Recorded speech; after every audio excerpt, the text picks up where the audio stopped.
Tirez le meilleur parti du chanvre indien et plantez-en partout. George Washington. On entend dire tout et n'importe quoi sur le cannabis. Un coup, il est responsable de plein de problèmes.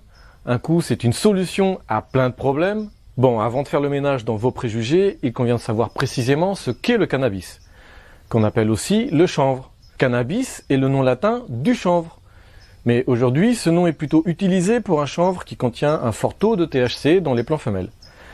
Une substance psychoactive qu'on utilise à des fins médicales ou divertissantes. Le petit pétard, quoi. Ouais, et qui est souvent fumé sous deux formes.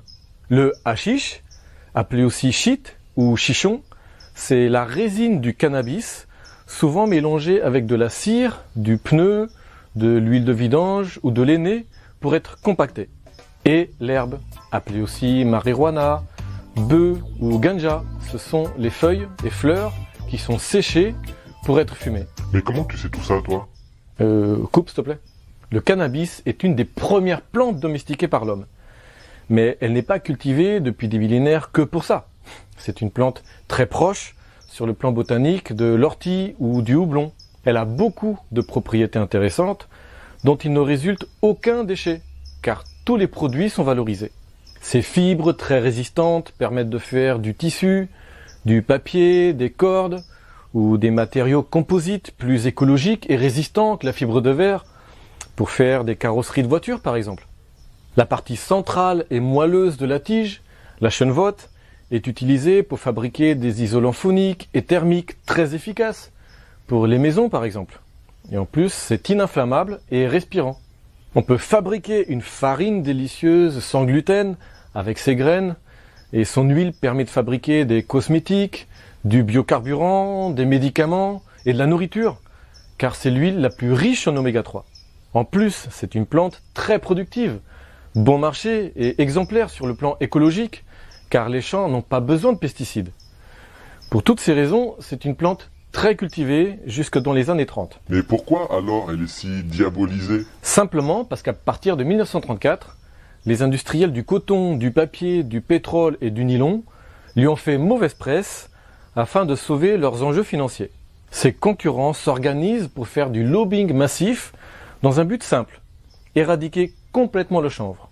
Et pour cela, ils incriminaient le potentiel addictif de l'herbe, des hallucinations puissantes, ainsi que la responsabilité de la majorité des crimes aux consommateurs de cannabis.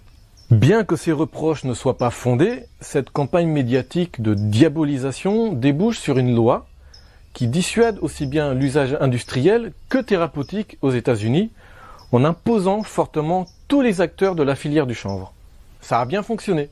Cette plante aux 1000 vertus utilisée depuis la nuit des temps se retrouve illégale ou fortement réglementée. Du fait de cette interdiction, le cannabis est considéré aujourd'hui comme une drogue auprès de la grande majorité de la population mondiale. Une définition bien souvent confuse et controversée, car c'est soit un narcotique auprès de ceux qui s'amusent à en fumer pour se divertir, soit une plante thérapeutique pour ses particularités relaxantes, anti-inflammatoires, antispasmodiques ou antidépressives naturelles. Que ce soit pour l'utilisation de ses fibres ou de ses principes actifs, les propriétés du cannabis sont réellement intéressantes. Mais son exploitation restera dérisoire tant qu'il sera considéré comme un stupéfiant. Les pays qui ont compris ça et qui l'ont dépénalisé témoignent même d'une réduction de la délinquance ainsi que d'une amélioration de la prévention du risque chez les plus jeunes. Mais bon, ça se discute. Ah, alors si c'est bénéfique pour ma santé et aussi pour la société, je peux fumer mon joint tranquille, sans mauvaise conscience alors. Je fais tourner. Non, merci, parce qu'il faut pas non plus te voiler la face. Le petit joint que tu es en train de fumer là, eh bien, il te fait pas que du bien. Ah bon? Mais je comprends plus là. Tu viens pas de dire que c'était médicinal? Pas ton joint. Pour deux raisons. Premièrement, si tu le mélanges avec du tabac, eh bien, tu te retrouves à inhaler toutes les substances dangereuses d'une cigarette. Ah, mais t'inquiète, c'est du pur celui-là. Sinon, j'ai aussi une pipe. Pas de problème. C'est quoi la deuxième raison? Ce que tu fumes là, tu t'imagines que les bons principes actifs ont survécu à la combustion. La moitié ont brûlé, et inhaler une fumée, c'est nocif pour le système respiratoire. Mais ça me fait de l'effet, je me sens bien, tu vois. Arrête de dire de la merde. Parce que quelques cannabinoïdes passent tout de même, mais sous une forme désorganisée. Puis la quantité de monoxyde de carbone due à l'incinération fait le reste, en détruisant massivement tes neurones, en augmentant ton rythme cardiaque et ta circulation sanguine. T'auras minimum des trous de mémoire et des bronchites à moyen terme. Tu me casses les couilles. Comment je dois le fumer alors, merde? Si tu veux extraire les principes actifs d'une plante, l'idéal est de la chauffer à basse température, sans la brûler. C'est le principe des infusions d'ailleurs. Quoi? Tu veux que je me fasse une tisane à la marijuana? Mais t'es un ouf. En plus, ça va être super long à me monter à la tête. T'as déjà vu une mamie avec un pétard à la camomille? Il y a plein d'autres voies d'administration des principes actifs d'une plante sans les effets indésirables de la combustion, comme les vaporisateurs par exemple. Sinon par voie anale, si ça te plaît. Je me vois mal demander un suppo à mon dealer. Il va trouver ça stupéfiant. D'ailleurs, c'est un stupéfiant ou pas? Stupéfiant laisse entendre que c'est interdit. Donc ça dépend de la législation de ton pays. Ouais, mais je veux dire, est-ce que ça rend dépendant? Beaucoup moins que le tabac par exemple. À tel point que le cannabis n'est pas considéré comme addictif. Mais c'est comme tout, si tu en consommes régulièrement, tu vas en développer une dépendance. Comme avec le café, le coca, le sucre ou les réseaux sociaux. Il faut faire gaffe, parce qu'après c'est la merde. Mais alors, le cannabis, c'est une drogue ou pas? On va dire que c'est une plante intéressante qui pousse naturellement sur notre planète. Et qui a des vertus comme toutes les plantes.